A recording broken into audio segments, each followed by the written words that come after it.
Welcome to my Bob Thurman podcast. I'm so grateful some good friends enabled me to present them to you. If you enjoy them and find them useful, please think of becoming a member of Tibet House US to help preserve Tibetan culture.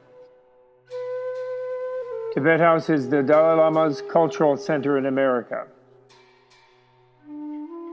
All best wishes. Have a great day.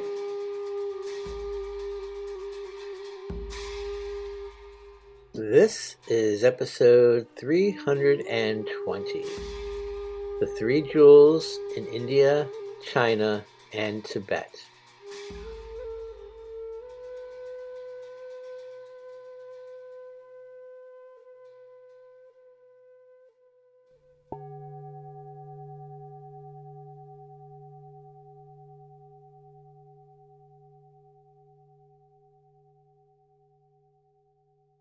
Hinduism remained with its base in the village, in the lay family, Brahmanism. Buddhism disappeared. It has its base in this machine here, the society outside society. Islam would not tolerate that because of the total authoritarianship of Islam, being a Western religion like ours, same as ours really, and destroyed. China was one of the last bastions. Communism destroyed it.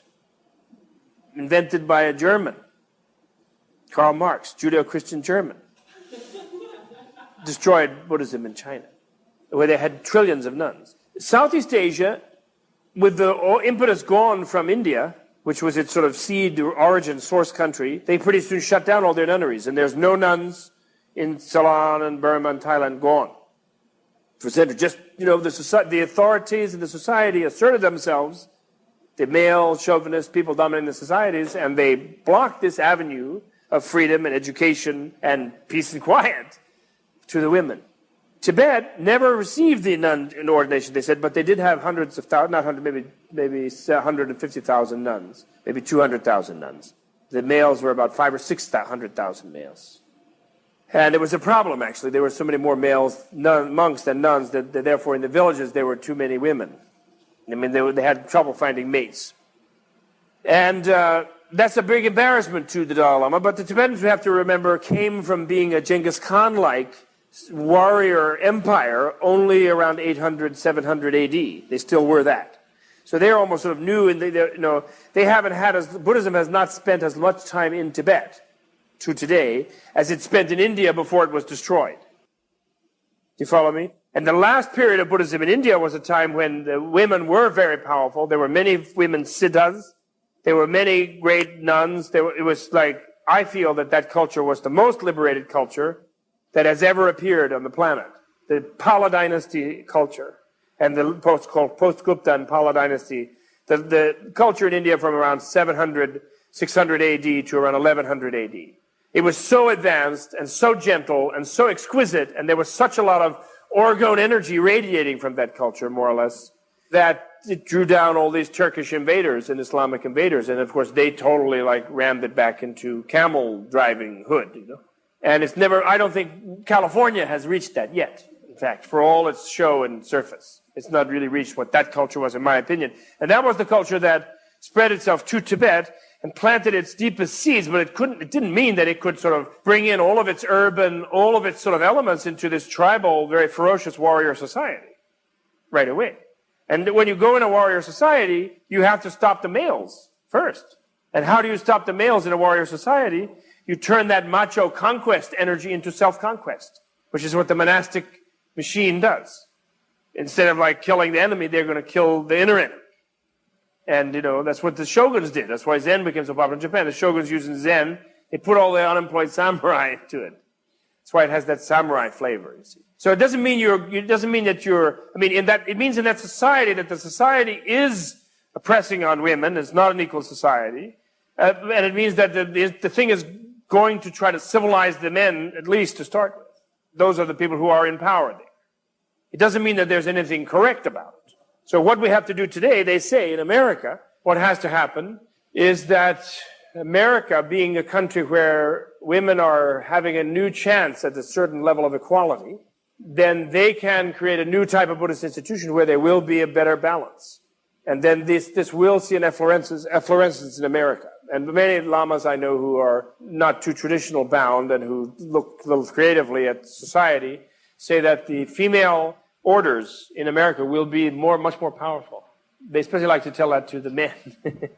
Jesus. The women will be the heaviest practitioners and be the most successful and be the most powerful. They do say that in America. So anyway, so this is the subject of the Sangha anyway. So the only point I want to make is that as the jewel of the Sangha, you see, if you are struck, you have to realize, so Buddha was in a situation where he was in a social circumstance where his field was such that people almost would just meet him and they would suddenly realize their higher calling and really what was to be done with life. And they would even become frightened to continue in this stupid normal pattern of wasting 90% of their energy of their life, investing 90% of, or 95 or 99% of their energy in life in a total losing concern. In the body, in its clothing, in its property, in the bank account. All of these things which were lost at death, which is a very short time from now, from that end. It may seem a long time from here, but when you get there, it's become a very short time. Every one of us, when we are on our deathbed, the time we will remember from then, and may it be long for all of you, but when we remember it at that time, when we're dying, choking, rattling, can't breathe anymore, finished. I'm sorry, it will happen to every one of us. When we remember this night, it will seem like a moment before. One moment. It'll just be a rush of image like that. And we'll remember back to this night. Even if it's 100 years from now, it will seem like that. So to invest 99% of the time and effort and funds between now and then in what we will lose then totally is a stupid waste. Now the Buddha had the ability not just to say that, but he had a kind of field where people saw that. Once they saw it, then they felt it was as a rational thing, not a faith thing. Or I better use my time. Like I loved it. I flipped in the New York Times book review that bishop of Milwaukee on His Holiness's biography. He titled his review, "We Must Change Our Lives." I thought it was marvelous. I couldn't believe it. That's the line, that Rilke said when he saw Michelangelo's David, "I must change my life." That's what it refers to. But that's the feeling. Now, when you say we must change our lives, then you can get in a lot of trouble. Your relatives won't go for it. Your landlord won't go for it. The tax man won't go for it. A lot of beings won't go for it. And you get a lot, then you're really trying to get free and you have to do all these obligations and you get more stressed than before. It can happen. That is why the Sangha is considered like a precious jewel. It's a community where the individual who wants nothing but freedom.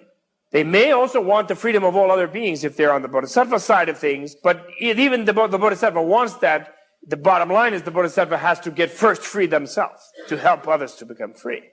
And yet where there is the Sangha means a society where there is the generosity to support a community where the beings are totally devoted to freedom.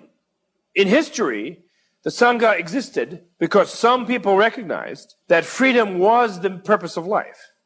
And therefore, for any individual to get it is the greatest thing that a society can do. It's like, okay, you're a Rockefeller.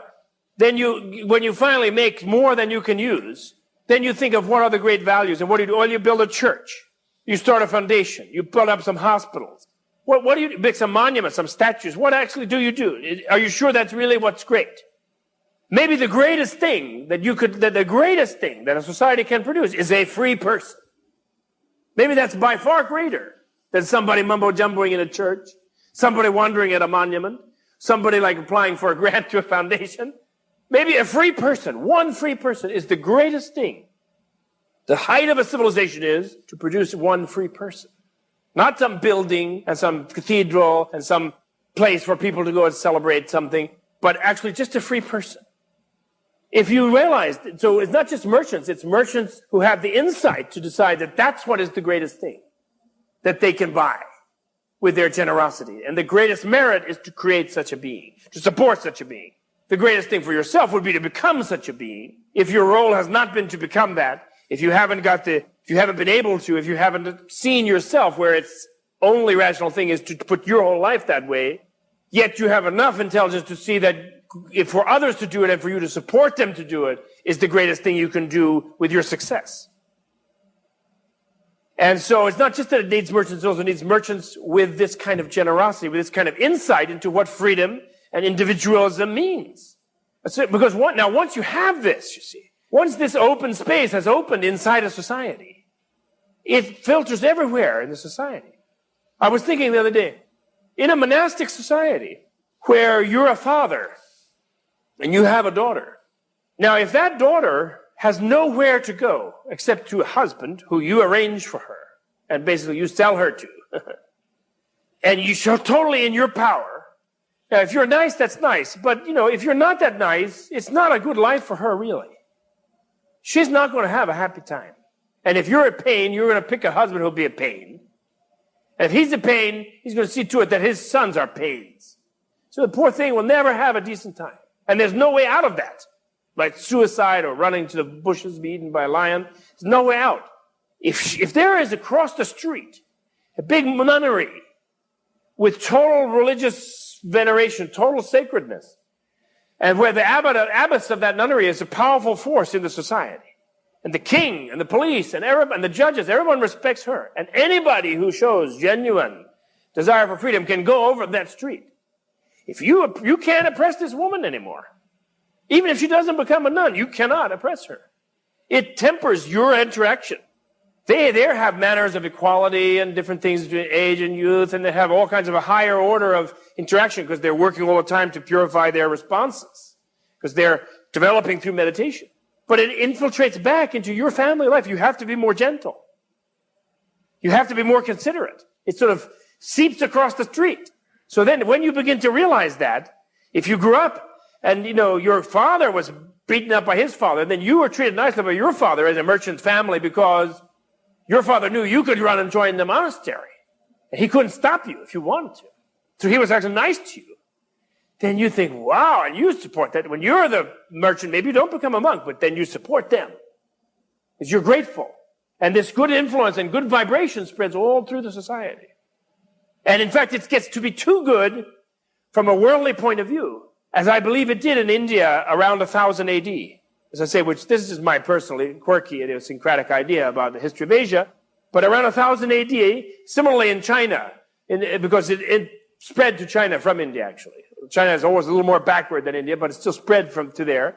And you had the Tang and the Sung there, Really the height of China, really. After that, it was downhill, a bunch of Mongolians and Manchus and things. But the height of it was Tang and Sung. And during those times, but especially in India, China never got as far as India because China was always more oppressive on the women. They still don't have the freedom to the women that the Indians did. They didn't have very mother goddesses and things. That's a digression. Anyway, it got so much so that people were too gentle. They didn't want to go and fight the Muslims. They became gentle. Well, they want to conquer us. All right, let's have some more barfi. That's Indian candy. Let's go down to the temple. Let's pray. Let's do this, do that. Let's say Om Mani Padme Hum. And they became vulnerable. They became Gandhi-esque as a society. And then they were conquered for 1,000 years. First by the Muslim Westerners, and then by the Judeo-Christian Westerners. They only got free 50 years ago. So they are reverting, they're going to refine their original glory only slowly. But I think with modern way, rather more quickly, after a few more traumas. So that's correct. So in other words, this, although it is, as you say, a luxury, in a sense it is a luxury, those who understand what freedom means in relation to society and the meaning of life and the value of life, it becomes a vital necessity. In a way, ironically, while presenting itself as something outside of the society, based on a sort of surplus, it becomes the heart of a society eventually. And this is what happened in Tibet. In Tibet, it became a totally monastic society, in a way. Monastery began to run the government. The monasteries began to run the corporations. And they created a form of sort of responsible spiritual modernity in Tibet, I will argue, that is very important, much more important than the small population of Tibet would make appear. It's the last piece, Tibeto-Mongolia is the last piece of this Buddhist community experiment, this Buddhist social engine that the Buddha planted on the planet, that is there to be available to us. And it is essential to us, in my opinion.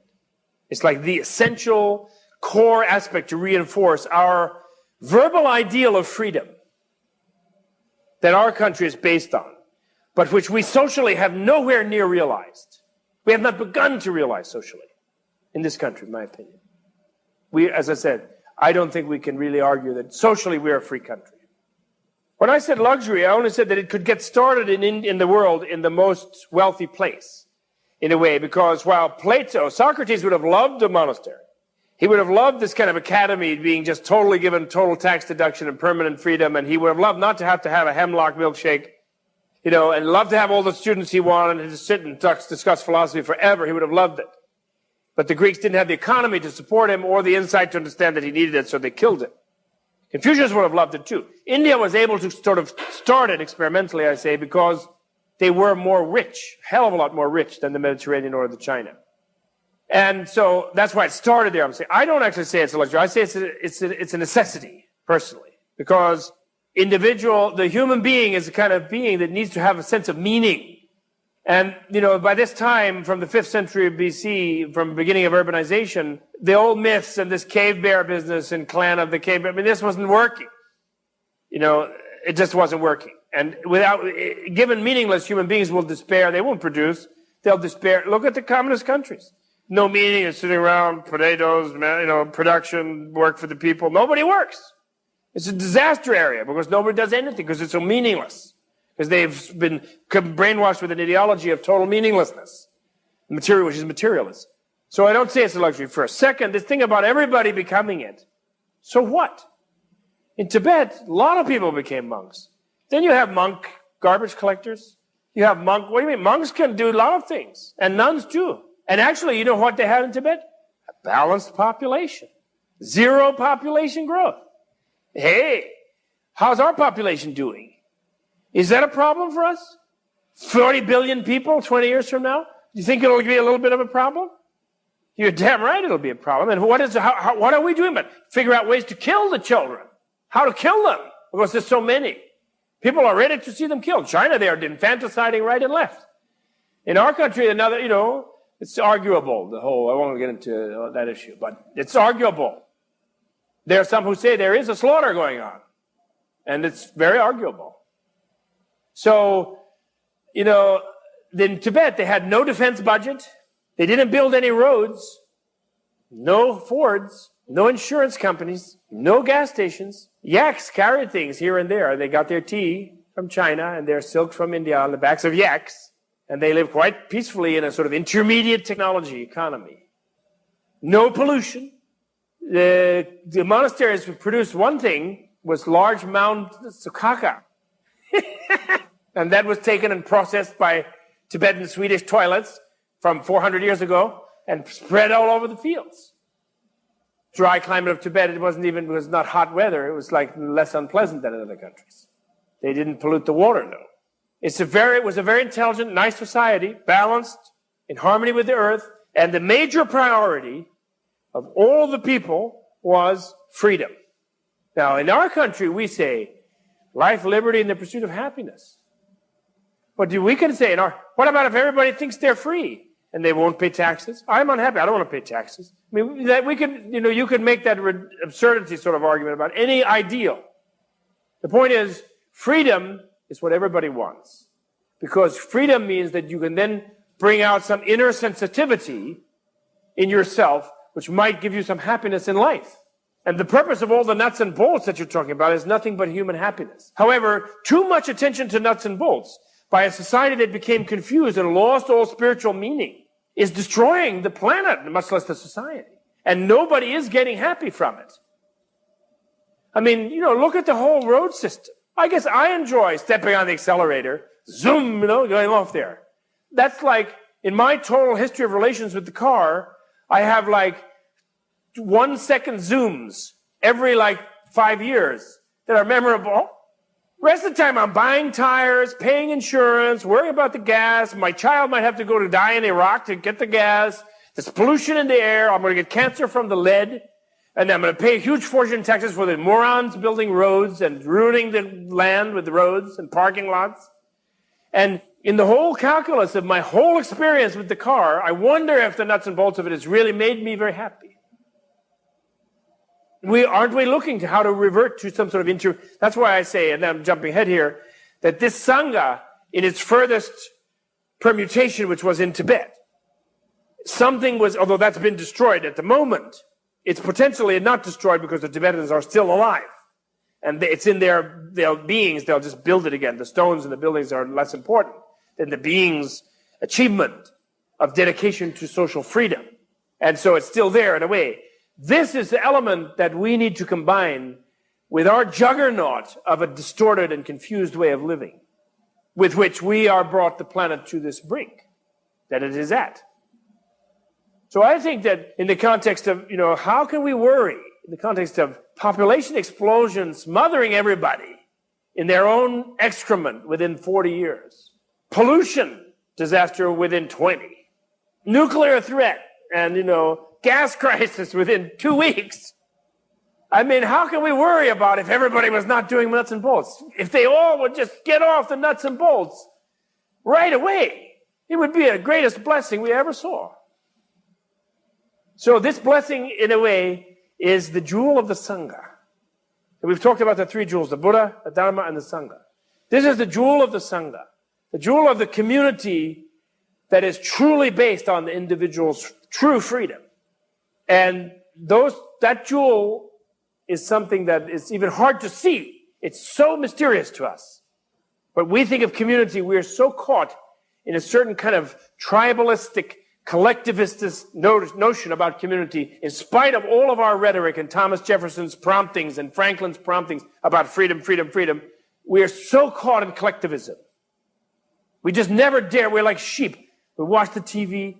Some guy with a howdy-doody face says, it'll be all right, borrow another 60 billion. And we go, oh yeah, fine. That's just fantastic that we would be so dupable, so sheep-like. Someone says, that guy's an ass, and we think they're being rude. Oh, shut them up. Feel embarrassment would be the worst. We all live in terror of being embarrassed. That's how Hitler came to power. Nobody wanted to be embarrassed by saying, this guy is talking about the master race, and he's an ugly little jerk with a funny mustache. Gee whiz. Nobody would say it. Then suddenly they found themselves in the grip of the monster. Last 3 weeks we did the Buddha, Dharma, and Sangha, just to recapitulate. We covered some sort of basic introduction to the Buddha, the Dharma, and the Sangha, the three jewels of Buddhism, as they're called, the three rare and precious things, and which is a very ancient and sort of venerable framework for all of the issues of Buddhism, to put them into the Buddha, the Dharma, and the Sangha. If we know what is the Buddha, Dharma, and Sangha, then we sort of know what is Buddhism. And we did that also within the framework, pretty much, of monastic Buddhism, as I call it, which during the first 400 years or so after the Buddha's life was the most widespread form of Buddhism in India. India saw during that period a widespread monasticization of the countryside, and the institution of the monastery and the nunnery became very important institutions. And they provided a safety valve and a sort of liberational escape valve for millions of people, and changed the whole countryside, really, of India from a sort of warlike, collectivistic society to a much more individualistic, much more open, much more education-oriented society. It was like a sort of burgeoning of open centers, lifelong open centers all over India. I described this a little bit last time, so I won't go into detail. But this is sort of what you could say the first 400 years was mainly about. And so at the end of the 400 years, after 200 years, as I think I said, the emperor of India, which had become an emperor by then, northern India at least, most of India, proclaimed the Sangha, or these monastic communities, these open centers, to be sort of the major institution of the country, and in a way sort of gave over the entire land, symbolically gave it. They didn't keep it, they gave it back, but symbolically gave the entire land, made the national purpose coincide with the purpose of liberating the individuals in the open centers, in the monasteries. So in a way, India was, to a certain degree, sort of tamed by these open centers, these monastic and nunnery, male and female monastic open centers during these first 400 years. Now, after that time, the Buddhists were so well established in that sense of these islands within the society, where if you dropped out into those islands, you could suddenly change the tenor of your life and change the ethic which you lived by, and change the sort of way in which you related to other people and so forth. And the Buddhists weren't satisfied with that after 400 years because that was well established. So using those islands, monastic islands, as a sort of like beachheads or something, if you look at it in military terms, they began to move out from those islands and began to penetrate the actual mainstream society, the lay society, much more deeply than they had already done. And they began to teach a more social, what you could call a social gospel, or a social teaching of love and compassion, a teaching of a more active altruistic ethic that did not just depend upon being in retreat and leaving, so that then they began to create the option of people to radically change their ethic and change their etiquette and change their way of interacting and dealing while staying within the society and maintaining a role or a profession or whatever. And they expanded that option. That option had always existed during the first 400 years. They had what is called upasika and upasiki, the male and female lay ordained person. But it was not emphasized. The monk and nun role was emphasized. But now they began to emphasize this lay role and the concept of a bodhisattva, what is called a bodhisattva, B-O-D-H. I don't have a board, I forgot to ask for that. Never mind. B-O-D-H-I-S-A-T-T-V-A, bodhisattva, which means a hero or heroine for enlightenment. And the bodhisattva option became to the fore, and it isn't, of course, some monks who also were bodhisattvas, and some lay people, it didn't require that you were lay to be a bodhisattva. Some gods were bodhisattvas, some animals could be bodhisattvas. A bodhisattva was considered a different kind of person who had come to a realization about the purpose of evolution and the purpose of life, and due to having come to that realization had sort of invested, through taking a vow, all of their spiritual energy into the goal of becoming a Buddha in order to perfect the universe for the benefit of all living beings. They developed what is called the bodhisattva aspiration, or the will to enlightenment, and then they went beyond that and took the vow to enlightenment, and thereby became bodhisattvas. And this then follows you, then once one achieves that moment in one's evolution where one decides to live for the rest of the universe in a certain way, a sort of vow of altruism, not excluding yourself, but yourself and equally more the rest of the universe, since there are more other beings in the universe than you are a being. When a being has come to that, ironically, we would think that being motivated for everyone else, in addition to ourselves, would be endlessly cumbersome and be a lot more trouble. But apparently, when you're motivated that way, even though you may not do a great deal for other people right away, everything is much easier for some reason. And things become much more effective, and spiritually one develops much more rapidly, they say. And this goes on from life to life. Once one has conceived of the, as I call it in the Vimalakirti, conceived of the spirit of enlightenment, or conceived the will to enlightenment, then the whole quality of one's evolutionary existence changes drastically. And it sort of opens up in the inside in a certain kind of a way, which we'll talk more about today. But anyway, this came more to the fore. And along with that, a vast horde of literature, a huge bunch of texts, appeared in India around that time, around 100 BC, or as is more polite to say 100 BCE, 100 before the Common Era is a more polite way to say it, less Western chauvinist. And many of these books appeared, and Western scholars consider that they were written by the new Buddhist movement, sort of social movement at that time. The Buddhist scholars traditionally consider that these Mahayana teachings were taught by the Buddha as well as the monastic teachings. These universal vehicle, as Mahayana means, or what I call messianic teachings, were taught by the Buddha, but he taught them sort of esoterically as far as the human beings were concerned. He taught them to vast assemblies of bodhisattvas who came from other universes, who beamed in from different galaxies and universes to listen to these teachings, to gods, to dragons, to all sorts of supernatural beings, to fairies, to titans. He taught all these creatures, and the actual number of human beings that he taught in his Mahayana teachings or universalist teachings were much more limited. And he's predicted at that time that due to the nature of the society at this time, these teachings, these universalist teachings I am teaching, will not be very widespread for about 400 years. The ones that will really be of interest to people, be most useful to people, will be the monastic teachings, the individual vehicle teachings. The universal vehicle teachings are sort of, therefore, to be kept a little bit quiet. he said. And actually the legend is that they were not really preserved well in the human realm, but they were copied by the dragons and by the gods, and particularly the dragons who live in the kingdoms under the ocean, particularly liked them.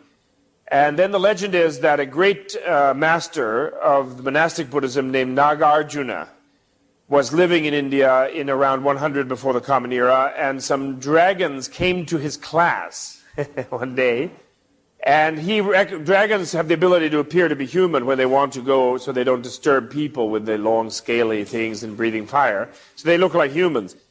But he was clairvoyant, being a master, a light master. He saw that they were dragons. At the end of the class, he called them over and said, "Hey, how come you guys are up here from the ocean kingdoms? What's happening?" And they said, "Well, we heard about you, Nagarjuna, and we came to take you to our kingdom, because in our kingdom we have some things we think would interest you, some teachings of the Lord Buddha that we have been saving for just this moment, and we think you'll find them really interesting." So Nagarjuna said, "Okay, great, and do you have an aqualung or something?" They said, "Never mind, we have magical powers." So they took him down to the bottom of the ocean with them, and he dwelt there in the dragon kingdom for 50 earth years, it is said, during which time he ransacked the libraries of the dragon king, which were filled with these vast hordes of scriptures from the Buddha's time, which were known as the Mahayana Sutras, or the Mahayana scriptures, the treatises, the oceanic treatises of the universal vehicle.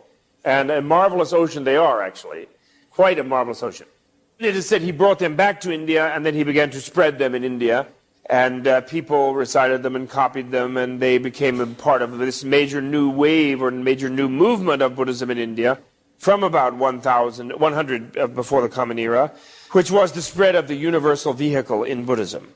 Now, the text that I recommended that you read in our introductory class as an introduction to the Mahayana literature is this holy teaching of Vimalakirti, which is particularly useful to us because it happens to have been translated by me, and therefore it's a good translation, not to really be too proud, but in fact I think really a lot of the older-fashioned translations by people are really pretty botched up, you know. They're really not very good, either philologically, in other words, the people were not that really good in the language, and also philosophically, they had some sort of simplistic idea about Buddhism. For example, the great Edward Kanza, bless his heart, who did a great labor of love on translating what are called the Perfection of Wisdom Sutras, as he translated it, or as I would translate the Transcendent Wisdom Sutras, which are a vast bunch of marvelous, very crucial, foundational universal vehicle texts. But in translating them, he had a preconceived idea that Buddhist Asiatics were sort of non-rational, and they weren't into linear thinking. And so really the whole message of the whole long Prajnaparamita was that don't think anything, and if you say anything, don't try to make sense. And anytime anybody ever did say anything, it didn't really make sense. And so these long, huge scriptures are just there to sort of rub your nose in the fact that words don't make sense. So therefore, he kind of blew it when he translated the book, because he thought a priori that the book was useless.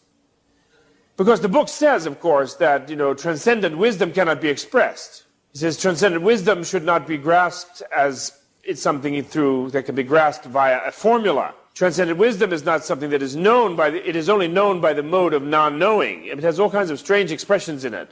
You know, and then there's a short one that says things like there's no eye, no ear. The realization of reality is that there's no body, no person, no eye, no ear, no nose, no bodhisattva, no human, no enlightenment, no non-enlightenment.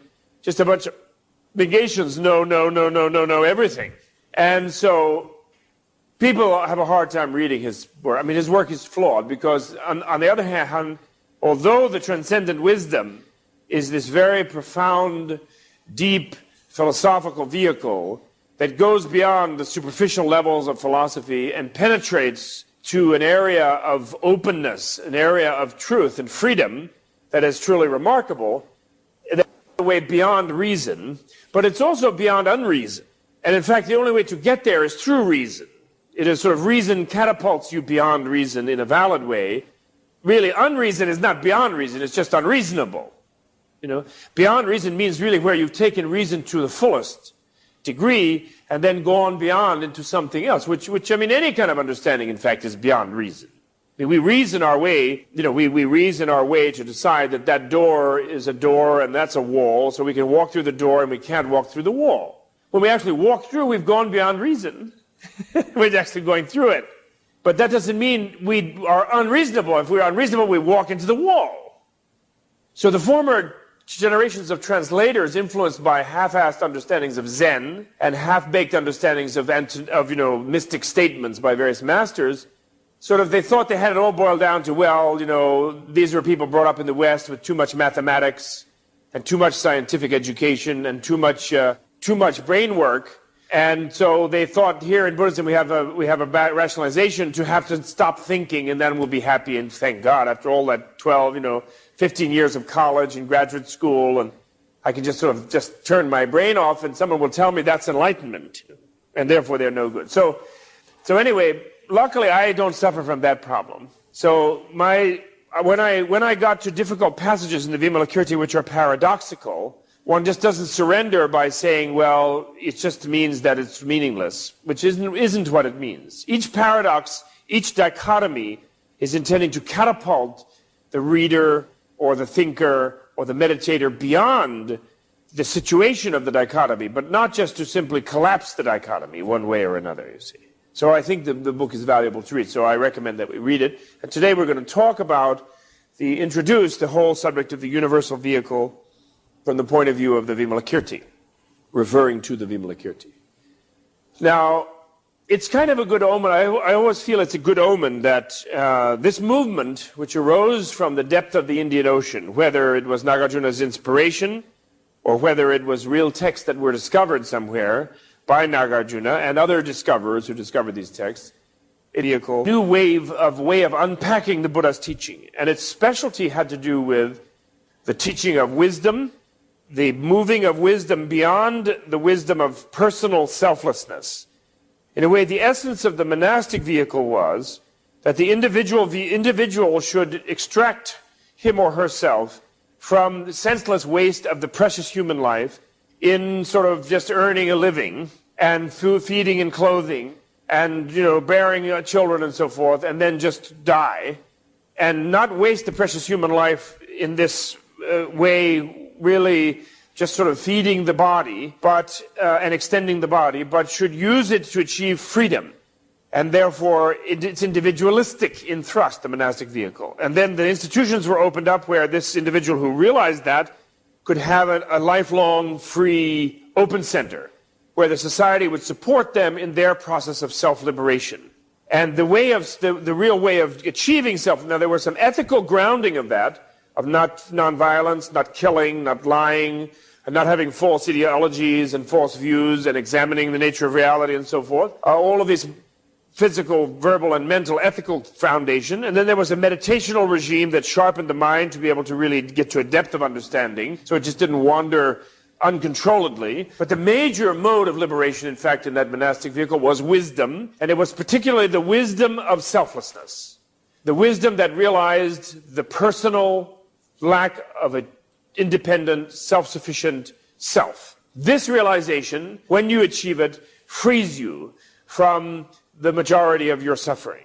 And it gives you achieve, in fact, your suffering is blown out, nirvarta, it's nirvana, you become nirvana, and you are completely gassed out, apparently. It's amazing. We would think it's not a particular kind of food, it's not some sort of wild sex, it's not a marvelous aesthetic experience. It's the meditative and spiritual experience of selflessness, but it's considered the greatest bliss and pleasure in the universe. And that was the goal of the individual vehicle. Now, and it was that was taught within a kind of a dualistic framework. The dualistic framework was that the samsara is this individual response, reactive, mechanical way of being, robot-like, automaton type of being, has no positive thing. And it's every pleasure in it even is really a suffering because it doesn't last, because it's egocentric, because it causes harm in the process of enjoying it and so forth, and because it's unstable and unreliable. And the majority of the time of a self-centered being in the universe versus the universe, so to speak, as we have discussed, is spent in suffering the blows and the slings and arrows of the universe. And so that's one side. And then if you achieve the realization of selflessness, if you extract yourself from this as an individual, you achieve nirvana. And this sort of feeling that nirvana is a sort of state outside of the embeddedness in life is allowed, is kind of encouraged.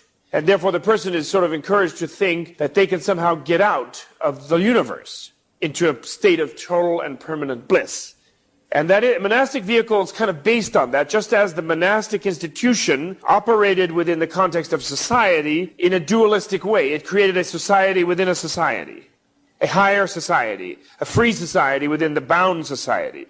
You could just sort of cross the boundary and you had moved into this other world of the Sangha where no one could molest you, no one could boss you around, no one could ask you to do anything that wasted your spiritual time, and they were there just to learn and to open yourself up. Whereas in the other one you were working always for some collective goal. So there was a social dualism like that, and this transcendent sort of space with, you could just sort of, society caused a slow opening up of the society itself, but that was kept invisible and they were presented as two separate realms.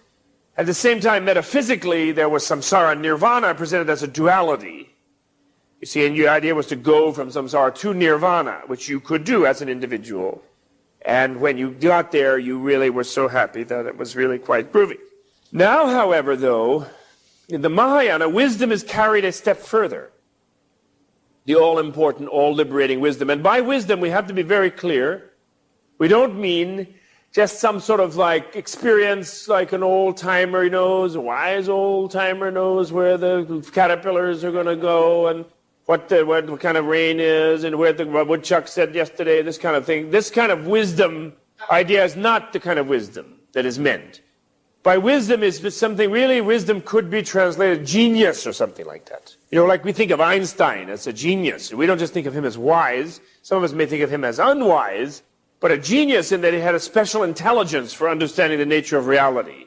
Now, according to the universal vehicle, or even according to the monastic vehicle, every single big-brained human being is a genius, actually. There's no non-genius. Even the IQ of 80 is a genius. That IQ is a matter of social conditioning, cultural conditioning. You know, there are certain kinds of stops and blocks put there. And so this fantastic computer, fantastic wetware of the human brain is just not operating for that person. But everyone has this fantastic, 486, SX, or even beyond, supercomputer. Everyone has super connection machine in their brain. Every human being does. And therefore, every human being is potentially a genius. And if the blocks are removed, every human being's brain is adequate to understanding the nature of reality fully and directly, as we would think, only a genius would do. We would sort of think, since we're conditioned ourselves to think of ourselves as having very, very partial type of intelligence. There's many blocks in our society to us having real experience. We really are predisposed not to think that we could. If we ever had a moment of experience where everything in its totality suddenly seemed crystal clear to us, we are taught to think that's some sort of delusion. We've gone megalomaniac. We better go get some Thorazine. We better drop out. We better run and find a shrink and get shrunk back down. Because we've got to be wrong. Because no one can really know. Whereas from the Buddhist point of view, every human being can know everything about their situation, actually. All they have to do is become enlightened. So wisdom is pushed like this. In the Mahayana, the concept of wisdom is opened up to what I would call transcendent wisdom. Rather than just wisdom, you have prajna, rather than just prajna, which means intense knowing, to prajna paramita, intense knowing that has gone beyond, or transcendent. Kansa translates perfection, but I don't like that. Transcendence of wisdom, transcendent wisdom. It goes beyond what we would expect, even wisdom, beyond ordinary subject-object knowing, that is, to a kind of knowing where your mind becomes one with all objects of knowledge of a certain kind, going beyond the egocentric dilemma to really realizing the nature of reality. And this is expressed philosophically by saying that selflessness, which is still the ultimate reality, still the object to be realized, selflessness is not only the selflessness of persons, that is your psychological selflessness, it is the selflessness also of things, of objects, of entities of any sort. They are also selfless. And we might say, well, wait, what does that mean? How do you say the piano is selfless? Well, it is, I realize it's a little strange use of the word selfless, but we do say the piano itself, don't we? We can use the reflexive particle self with an object, with the house itself, the room itself, the open center itself. So we know that self means something like an essence, some sort of thing that, the reflexive lands on about a thing, the floor itself. the self of the sort of the actuality of the floor. When we say the floor, it's self. So the fact that the floor lacks a self is a simple way of saying that the floor lacks this kind of intrinsically objective, self-established essence.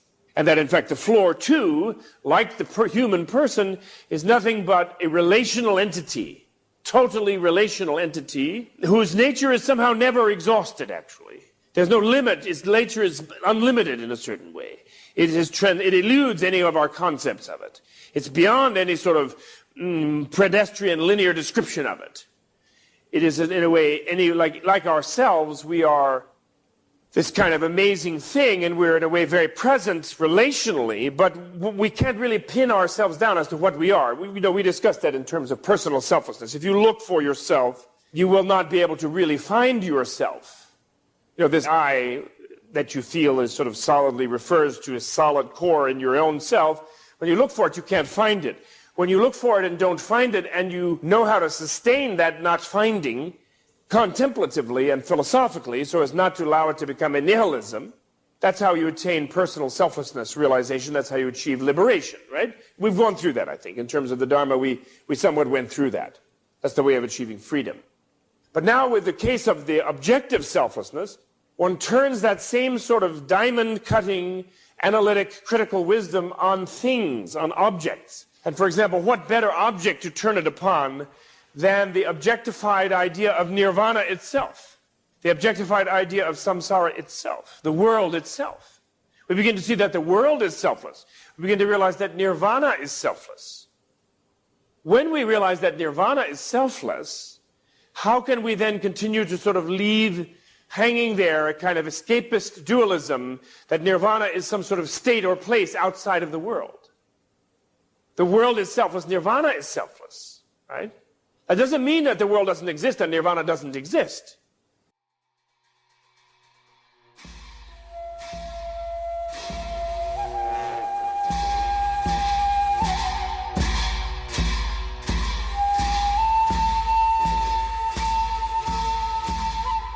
The Bob Thurman podcast is produced through a Creative Commons No Derivatives license. Please be sure to like, share, and repost on your favorite social media platforms. And it's brought to you in part through the generous support of the Tibet House US Menla membership community and listeners like you. To learn more about the benefits of Tibet House membership, please visit our websites at thus.org, menla.org, and bobthurman.com. Tashi Delek, and thanks for tuning in.